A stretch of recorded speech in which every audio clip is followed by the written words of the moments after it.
Semua, perkenalkan nama saya Keira Rawiyah Nasfa dari Program Studi Hubungan Internasional, Fakultas Ilmu Sosial dan Ilmu Politik Universitas Riau. Dalam kesempatan ini, saya akan menjelaskan tentang apa itu kista, gejalanya, dan jenis kistanya.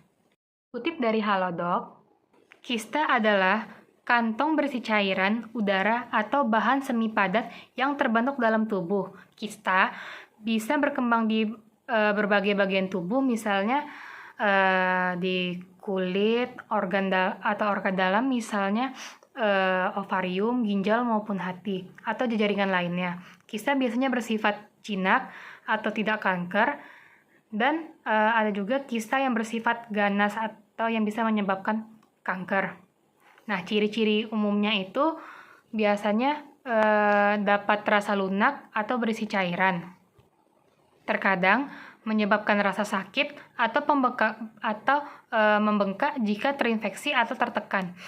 Juga banyak kista yang tidak menimbulkan gejala dan ditemukan secara tidak sengaja saat pemeriksaan medis.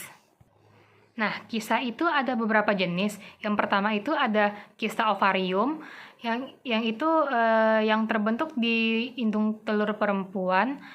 Yang kedua ada kista dermoid, yaitu dapat berkembang di jaringan kulit dan berisi rambut, lemak, atau tulang. Yang ketiga ada kista ginjal, terbentuknya di ginjal dan seringkali tidak menimbulkan gejala.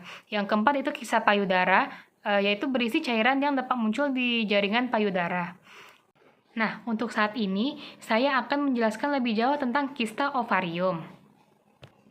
Nah, gejala kista ovarium itu yang pertama rasa sakit atau nyeri. Rasa sakit atau nyeri tersebut biasanya terjadi di bagian area bawah perut, dan tingkatnya itu bervariasi mulai dari ringan hingga berat atau sangat sakit. Selain itu, rasa sakitnya bisa muncul dan hilang. Jadi dia rasa sakitnya timbul muncul, dan timbul munculnya itu bisa tiba-tiba muncul di sebelah kanan lalu hilang, ataupun terasa sakit lagi sebelah kiri lalu hilang kembali. Lalu yang kedua ada perubahan menstruasi. Jadi pengidap kista ovarium bisa mengalami menstruasi dan pendarahan yang lebih banyak atau lebih sedikit dari kondisi normal. Dan juga siklus menstruasinya itu tidak teratur. Yang ketiga masalah pencernaan. Biasanya pengidap ovarium sering merasa sangat kenyang meski baru makan sedikit dan mengalami perut kembung. Selain itu gejala gangguan pencernaan lainnya itu mengalami kesulitan buang air besar dan lebih sering buang air kecil. Nah, terus ini ada penyebab kista, yaitu yang pertama ada kondisi genetik, tumor, infeksi, kelainan pada perkembangan embrio, cacat pada sel, kondisi inflamasi kronis, penyumbatan pada saluran tubuh, parasit, dan cedera. Juga ada sedikit saran dari saya. Sebagai salah satu orang yang sempat terkena kista ovarium, saya mau bilang untuk teman-teman perempuan di luar sana, jika mengalami gejala yang saya sebutkan tadi, ada sebaiknya cepat-cepat diperiksa.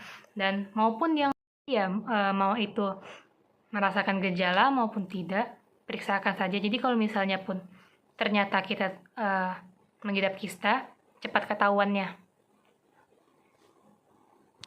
Tadi saya juga bilang kan ada orang yang mengidap kista tetapi tidak mengalami gejala.